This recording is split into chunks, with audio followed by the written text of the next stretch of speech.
discrimination in the US has been a major issue for centuries. This is a little bit ironic considering more than the 40% of the overall population are immigrants.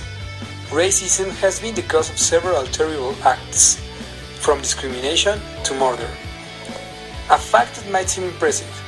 50 years ago, there was no official organization nor law to help the discriminated ones nor punish the racists. But something even more impressive is that nowadays, in the middle of what we call modern age, there are still lots of people who consider themselves superior just because of their skin color, economical level, political inclinations, or spiritual beliefs. Donald Trump opposes nationwide marriage equality. Donald Trump has been a consistent opponent of marriage equality. While he once said he supported protecting gays and lesbians from discrimination in the workplace by adding sexual orientation to the Civil Rights Act of 1964. More recently, he expressed support for the so-called First Amendment Defense Act, called FARA, which will expose LGBT people to more discrimination. In discrimination, Trump has a mixed record. He said that federal law should protect people from discrimination based on sexual orientation. We all know that Donald Trump hasn't a correct view of things. Recently, he published a policy statement of immigration stating, "A nation without borders is not a nation. There must be a wall across the southern border," adding that Mexico must pay for the wall. Additionally, Trump wants to cut off federal grants to any city which refuses to cooperate with federal law enforcement. And he wants to end birthright citizenship, claiming nothing country will give automatic citizenship to the children of illegal immigrants.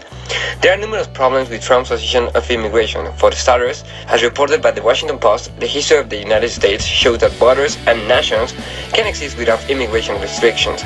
Until the Chinese Exclusion Act of 1882, the federal government did not forbid voluntary immigration. Indeed, the original meaning of the Constitution did not give Congress the power to do so, allowing it to restrict eligibility for citizenship but not to forgive immigration. Adding that Argentina does not restrict immigration, few will argue that Argentina is not a real nation, that it has no borders, or that it somehow ceased to exist when it adopted a very open borders policy towards migrants in 2004.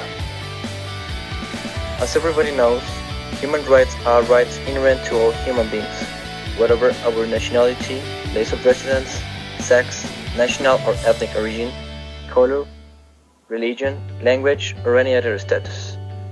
We are all equally entitled to our human rights without discrimination.